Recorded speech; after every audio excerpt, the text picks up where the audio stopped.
merci beaucoup applaudissez très fort muy bàkku réew mi muy loo xam ni dinañu gën a may force kon ñu woo le représentant de monsieur le maire de la Patte d'Oie muy monsieur Cissé. asalaamaaleykum mbokk yi ñu ngi nuyu ku nekk ci turam ak sant di rafetlu seen teewaay fii ci Patte d'Oie di leen dalal ci turu monsieur Banda Diop di maire commune Patte d'Oie moo fi bëggoon nag teewal boppam waaye dafa am benn séminaire bu mu nekk fële ci Mbour moo tax démb ci guddi mu woo ma ne ma naa ñëw représenté ko parce que xew-xew bi bi ko Bamba di waajal ba envoyé fi lettre dafa fekk sax ñun ñu ngi woon ci salle bi toog man ak moom ak ay partenaires ñuy waxtaan ci loo xamante ni mu ngi jëm ci wàllu ndaw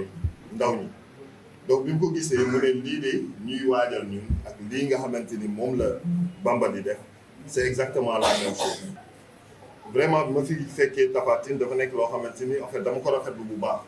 ndax moom rek déjà mu toog fii am na lu muy représenté ndax ndaw la fii la nekk Sénégal liggéey fi ba tey Sénégal fu mu taxaw kenn du ko natab la ñëpp xam nañ ko xam nañ jàmbaaram xam nañ li mu def lépp ci wàllu làmb donc moom rek déjà toogam su waxul woon sax déjà loolu ñaax jeunes yi la pour wax leen ni que vraiment liggéey ci réew mi tekki ci réew mi lu mën a nekk la d'autant plus que tey soo xoolee ñi ñuy wax ni que ñoo gën a mën a ëpp xaalis wala gën a am daraja fii ci réew mi koo ci xool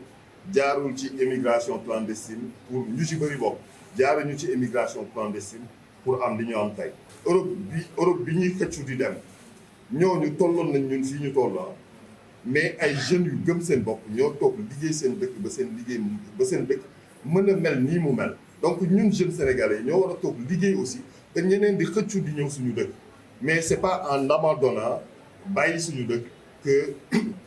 nañuy defar Sénégal je pense que vraiment mën na ci citer exemple yu bëri waaye yaakaar naa am na boo xamante ni soo ko citer rek dajal na lépp muy le président de la République ñëpp xam nañ fan la jógee xam dans quelles conditions jàngee fii ci école Sénégal yi jàngee université bu Dakar ñëw ba tey mu nekk jiite réew mi doon président de la République te yaakaar naa ni nit ku ëpp importance président de la République soo amee bëriwul ci réew donc kooku su fekkee ni que il est parti de rien pour atteindre sommet bi nga xamante ni moo gën a mag ci hiérarchie réew bi nga xamante ni jeune ak foo mën a nekk loolu lu mën a nekk la xëy nag moom dinañ ne ci wàllu jàng la mais tey nga jël ku mel ni Youssou Ndour par exemple ci wàllu culture c'est possible nga jël ci wàllu làmb ku mel ni Tapha Tine secteur boo jël di fi gis koo xamante ni fii la juddoo Sénégal fii la màggee Sénégal fii la développé activité am yëpp Sénégal ba tey moom ci boppam kilifa la moom ci boppam tey ay nit dinañ jóge sax réew yi ñuy daw di jóg ñëw di faj ci seen soxla ci moom. di nuyu ñu fi teew ñëpp nuyoo bi ñu ngi koy jiital suñu wàjjur muy suñu wàjjur bu Serigne Babacar Mbow suñu wàjjuru jigéen yi nga xam ne ñoo fi toog ñu soxna Fatou Mbow ak Maguette Mbow di nuyu Amadou Cissé bi nga xam ne moom moo fi teewal monsieur le maire Banda Diop Amadou Cissé bi suma xarit di suma lépp franchement teewal fi aussi Maodo Malick Mbaye comme ni nga ko waxee waaye nekk aussi ci association FILS dama ko woo téléphone waxtaan ak moom mais comme man ak suma benn frère Mbaye Sall am benn activité bu ñu bëgg def ci sensibiliser xale mu ne ma loolu dina ma neex di def ko mairie Patte d'Oie président Mbaye Ndiaye maa ngi lay nuyu sa déplacement tamit kontaan naa ci di la féliciter ci nomination bu bees bii nga xam ni moom lañ la nommé yàlla na la ci man bi ñu ci nekkee sama xel dal na parce que taalibe Serigne Touba nga nit bu baax la tey boo nekkee président CRG bu Thiès monsieur Matar Ba nommé la président lutte avec frappe bu Sénégal kon nag gàcce ngaalaam kon nag taxawaay bi nga jógee ba Mbour ànd ak Chérif Diaw bég naa ci yàlla na yàlla kontaan ñuy champion bu mag bi toog ñu Moustapha Tine Tapha Tine fils de amel nañ di dugal lépp lu ñuy def ak fu ñuy taxaw yaa fay ànd ak naan di ñëw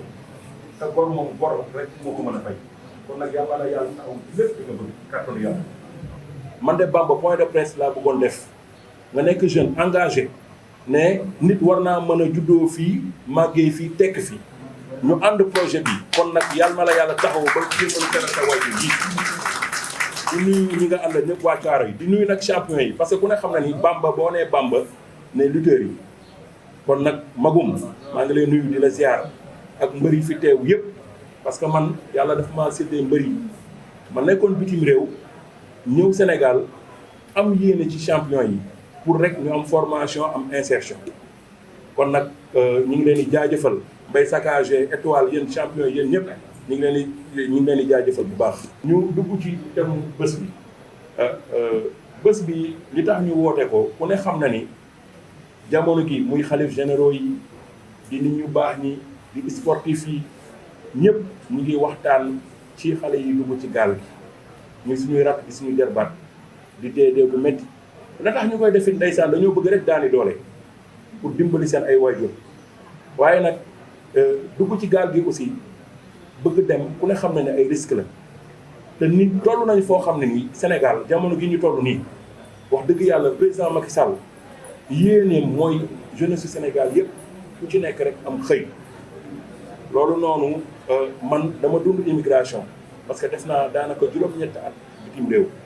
tukki nag lu baax la ndax bëri nañu ko def wax dëgg yàlla ñëw jariñ seen waajur jariñ seen bopp mais dañoo toll ci jamono gi nga xam ni yàlla moom itam xam na ni ku gëm boppam rek war naa mën a tekki fii ak sama gis-gisu bopp moo tax ñu wootee waxtaan bii di sensibiliser suñuy xale suñuy rakk mooy géej gi ñu jël ci yoonu géej gi ñu jël ah man de Bamba ak Mbaye Sall ak ñi fi teew ñëpp ñu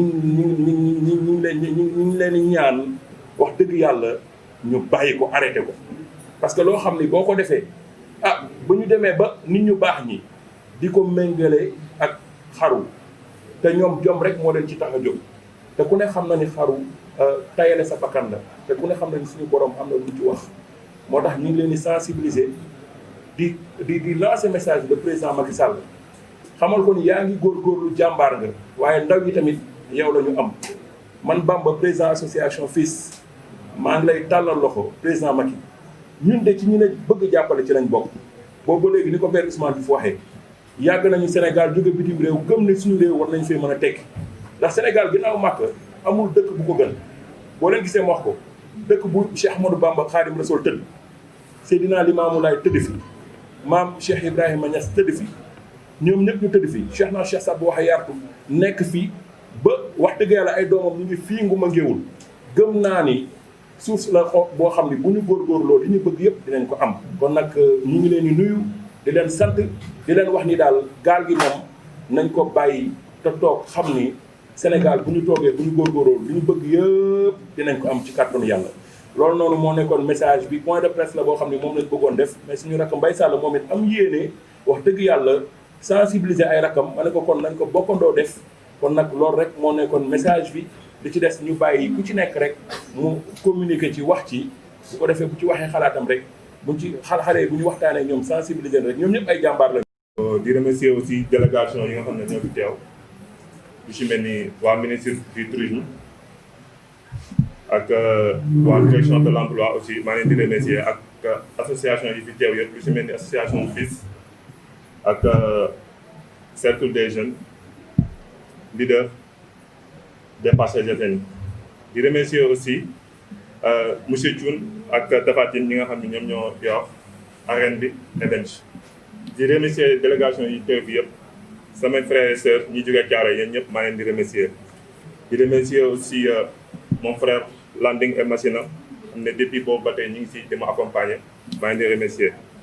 aussi di remercier Gorgui Touré mi nga xam ne tey moo fi teewal le panel Il est temps suñu gox te aussi Touba Fall aussi maa ngi koy remercier nga xam ne ñoo nekkandoo mairie Tivaouane Diacksao di remercier ñi nekk ci salle bi ñëpp d'abord li nga xam ne tey moo sabat bi moo ñu dajale fii kenn umpalewu ko muy sunu moroom yi nga xam ne dañoo nekk di jël gaal gi te ñëpp xam nañ ne gaal gi dafa bari ay risques bon man nag ma toog xalaat ne pourquoi pas waruñu gëm ni ñun war nañ mën a toog ci suñu réew tekki bien vrai que ni ñëpp xam nañ góom bi fan la muy l'emploi des jeunes waaye tamit jeune bu ne war nga am gëm-gëm kër yi boo toogee war nga mën a teg ci sa réew ndax ñaar rek a am nga rayante ba dem à l'étranger nekk fa immigré tamit li ngay ñaan tamit retour ñaari retour a am ñibbisi sigil sa askan sigil ñëpp waaye tamit am na noo fay nekkee tamit boo ñibbisi bon ñaanuñ ñu ko yàlla tous nekk ñaan nga wàññeekoo ci sa njaboot des fois nit sax dina wàññeeku foofu ñu am jafe-jafe indi ko kon nit ku ne war nga mën a gëm nekk ci sa dëkk tekki fi. dafa nekk un lutteur exemplaire par son comportement mais par son engagement aussi parce que lii muy def nii tey il veut se montrer en exemple te mënoon na ko bañ a def bu ko neexoon champion yi VIP ci la bokk tey et c'est très rare cause bi nga xamante ni waa FILS moom dañuy woote nga gis ci VIP ñu taxaw fii te depuis lors à chaque fois bu ko FILS soxlaa Tapha Tine dafay taxaw kon Tapha mention spéciale à vous di nuyu ses collaborateurs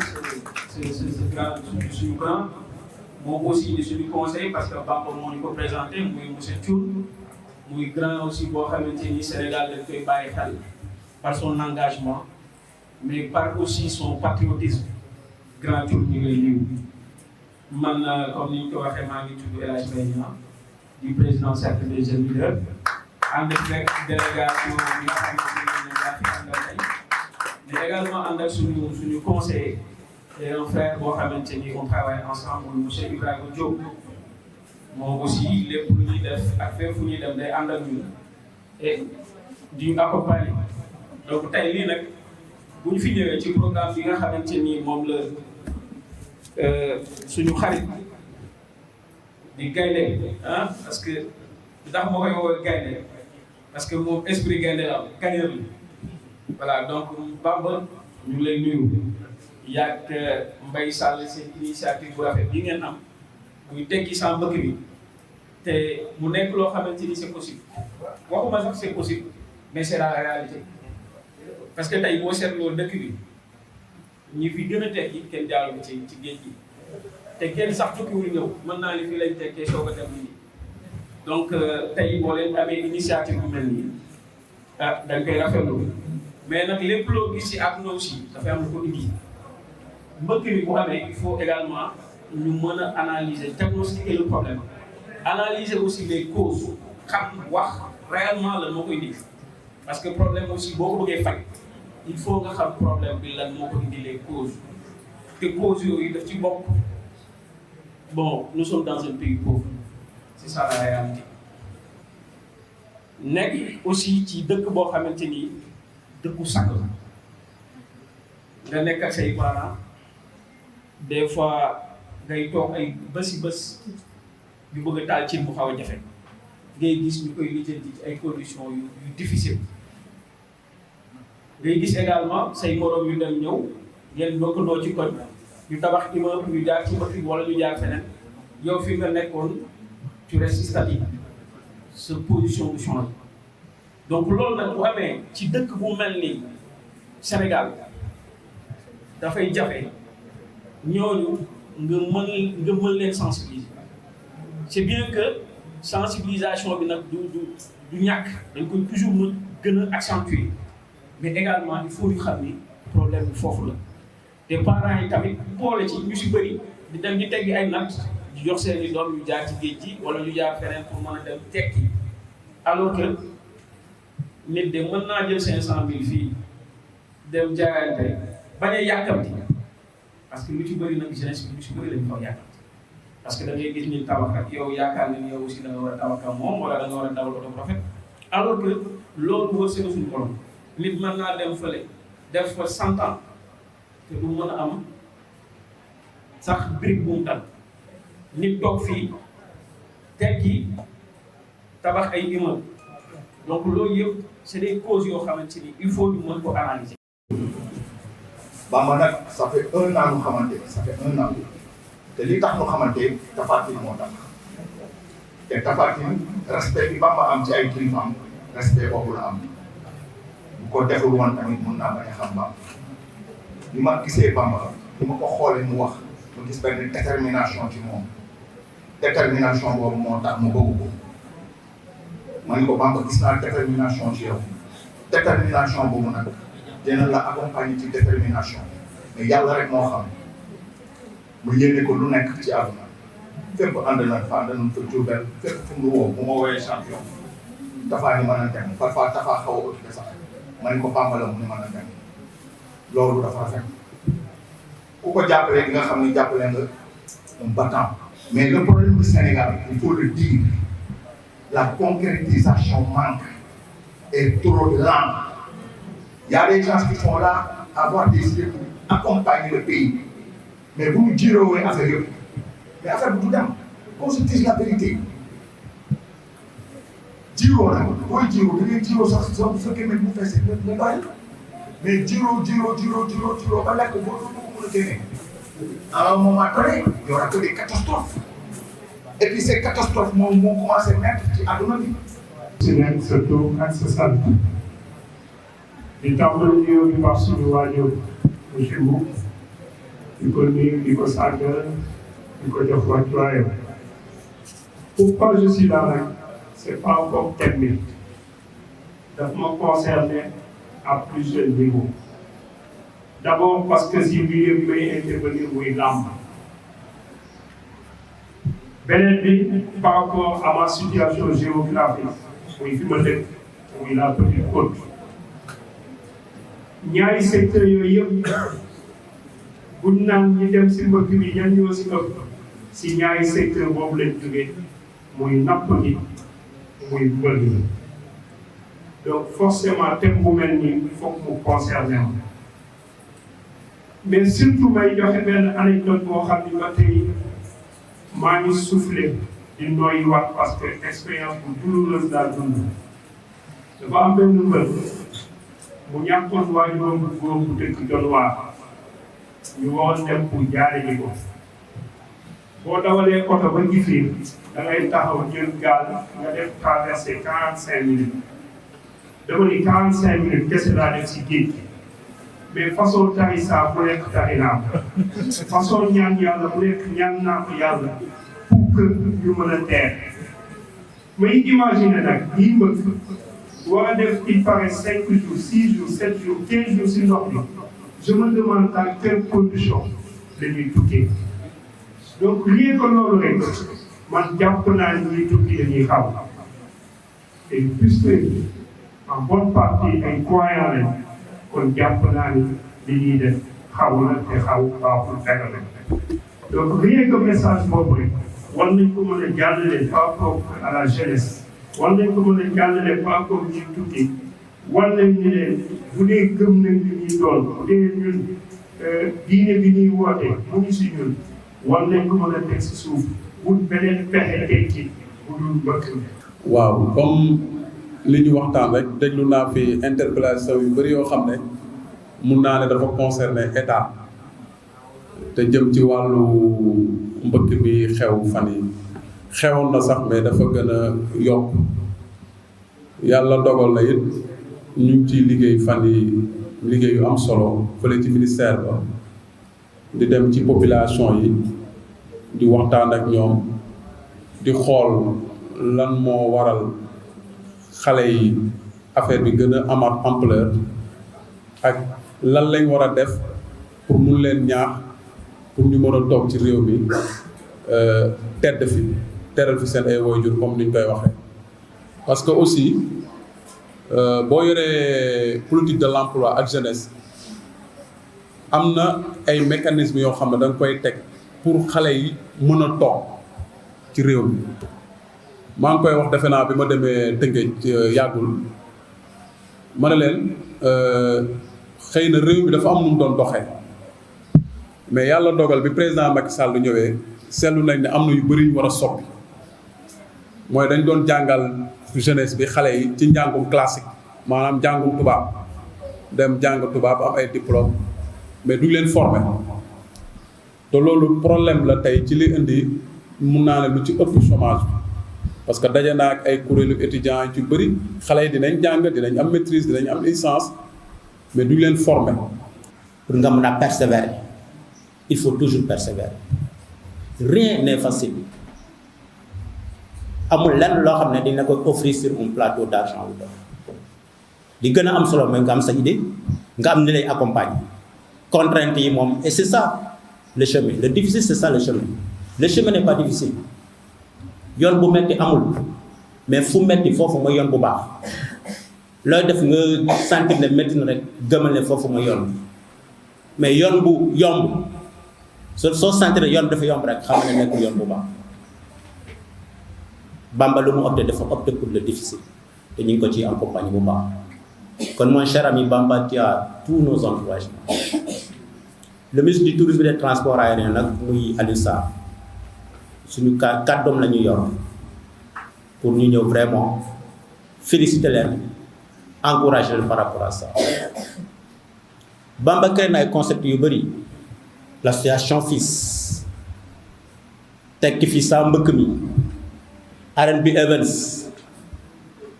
le label moi j'appelle ça label je pense que c'est le label qui doit porter et l'association et le concept bi mooy tukki sans mbës bi y a une association mais y a un label